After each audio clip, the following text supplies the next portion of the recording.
Hello Wes, good morning. Galing ako ng Southwest. Nandito na ako ngayon sa Nagtahan Bridge. Bali, papunta ko ng C3. Saan kaya pwedeng dumaan na walang traffic? Mag-NLEX connector ka na. NLEX connector? Saan yung Wes? Parang bago ata yan. Diretso lang paglagpas mo ng Pureza traffic lights may pakaliwa.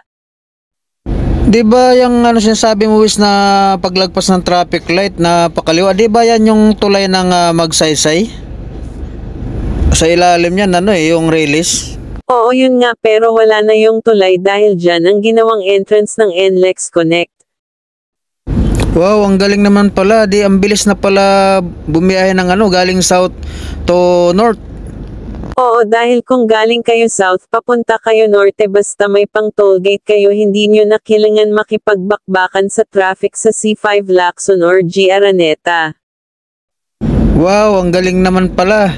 At ang nakakatuwa dito is dahil pwede kami mga truck, di ba? Oo ginawa talaga yan para sa mga truck dugtong ng segment kaya mga kapwa mo babaero biyahero mga papunta pier or galing pier pwede na sila dito bawal lang tangiyin mga nagtitinda ng kape sa MIP. Hahaha. At may nadamay pa nga Wes. Ikaw talaga Wes, napaka talaga. Ay ito Wes, ito na. Ito na yung tulay, ito dating tulay. Wala na nga tulay, balik kakaliwa na ako dito Wes. Yes, kumaliwa ka na dyan, walang problema, safe ka sa pagkaliwa kasi may mga nag-a-assist na mga gwapong guard patagoin mo lang ang kasama mong babae mo baka makita at isumbong ka sa asawa mo hahaha. Ayan ka na naman Wes pero hindi kita papatulan kasi first time ko lang dito dadaan, baka mamaya maligaw pa ako pag pinatulan kita. Ito Wes, nakapasok na ako ng ng NLEX Connect. Buti alam mo makaka-rating ka talaga ng bagyo pag pinatulan mo ako enjoy sa bagong NLEX Connect. Ingat lang wag makipag-sex video call sa mga kabit habang nagda-drive. Sige lang Wes. Hindi mo ako mapipikon ngayon kasi kailangan kita. Isipin mo na lang Wes na sa'yo ang mga oras na ito. Sige lang. Ano nga pala, saan nga pala ako exit nito? Diba sa C3 ka lang? Oo Wes, dahil papunta ko ng Juan Luna. Di sa C3 exit ka basa-basa na lang para di ka maliga. Okay Wes, salamat Wes. Mga ilang mga ilang minuto na lang kaya galing dun sa Pureza hanggang C3. Kung dati inaabot ka ng 3 oras or higit pa bago makarating dahil sa traffic nung wala pa itong NLEX Connect pero ngayon 7 minutes or 10 minutes nasa C3 ka na. Wow, talaga Wes? Wow, napakalaking pala nito, napakalaking bagay pala sa aming mga driver na nagkaroon ng ganitong NLEX Connect Wes, no? Dahil makapagpapahinga agad kami, dahil makakarating agad kami sa aming pupuntahan. Wow!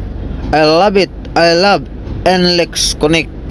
Kung ganun ang gagawin nyo magpahinga agad pagdating malaking bagay talaga sa inyong mga driver ang NLEX Connect kaso kung hindi ko pa alam pagdating nyo sa inyong pupuntahan halip magpahinga na ang babae pa kayo lalo na kayo mga truck driver kaya minsan halos di na kayo nakakaligaw papaano hindi naman kayo puyat sa biyahe na pupuyat kayo kakapang babae.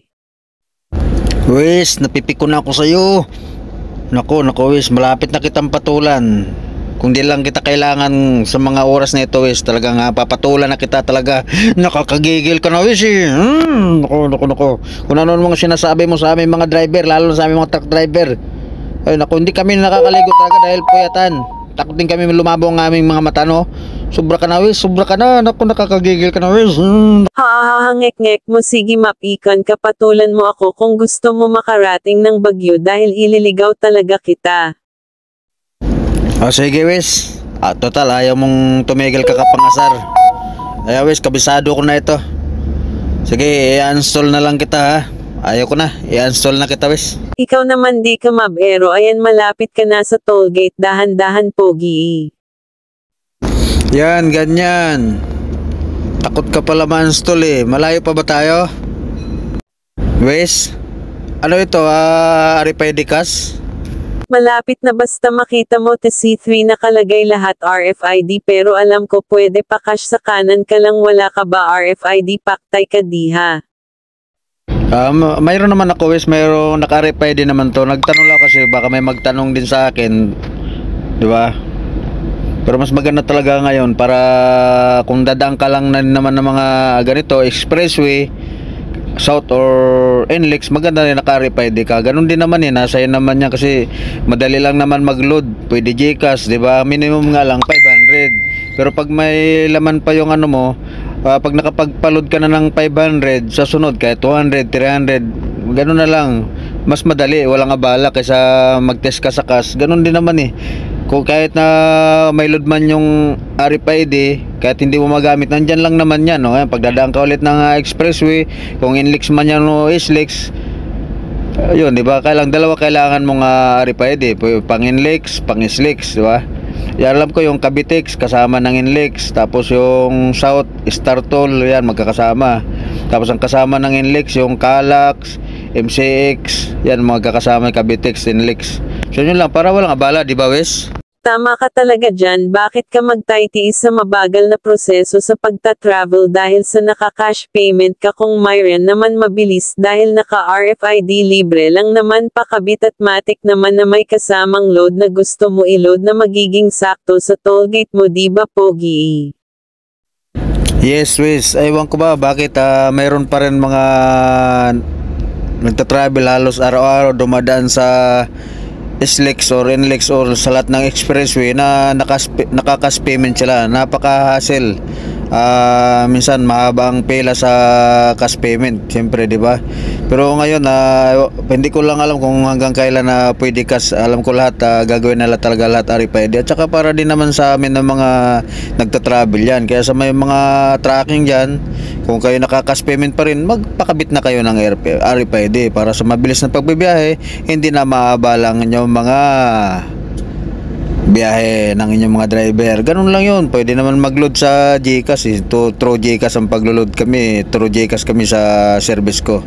Siyempre, may service din tayo. Pero dito sa amo namin, tawag doon sa yung card. Naka-online bayad, matik. Laging milyon ang laman na ito nga mo namin talagang sakalam. Ayaw niya ng abala, ayaw nilang natatraffic kami. Ganun, kalupit. Kaya pakabit na kayo ng RFID, mga bossing, na hindi na pipila pa yung mga driver nyo. Aba-aba ang advertising na ata tayo Pogi, wag mo ako kakalimutan pag nabigyan ka bonus ng management ng expressway hahehe. Oo Wes, magsogo tayo. Ay Wes, ano na pala ito na exit na tayo ng C3. Wow, galing di ko napansin ang biyahe natin, ang bilis Wes. Grabe ito pa exit na tayo galing, wow. Pagpadiretso papuntang rin yan, NLEX, di ba? NLEX tama pa, Mindanao exit yan. Pag dumiretso ay C3 lang tayo dito, mga papier pwede rin dito, di ba? Hindi ko lang alam kung mayroon ng mayroong exit sa Parudtin, mayroon ba? Parang wala ata, no?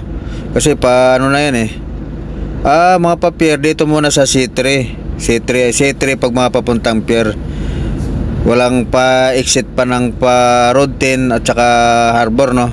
Kasi ang sunod ditong exit, Karuhatan exit na Wes yung kasunod. Dito pala lahat Wes yung pa-pier. Yan, kakaliwa na dyan Wes, di ba? Pa-road 10. Oo, kasi pag kumanan pa Sergeant Rivera at Iba Bonifacio at G. Araneta. So hanggang dito lang tayo Wes. Salamat sa paggabay at pangasar. At salamat din sa iyo veteranong Biyahero Vlogs. Sa iyo ko napanood dito ang daan na to. Kaya ayun, sinubukan ko. Maraming salamat. At sa mga gustong malaman ang buong detalye, panoorin nyo yung mga vlog ni veteranong Biyahero Vlogs. Maraming salamat. Ingat tayo. Ingat. God bless you all.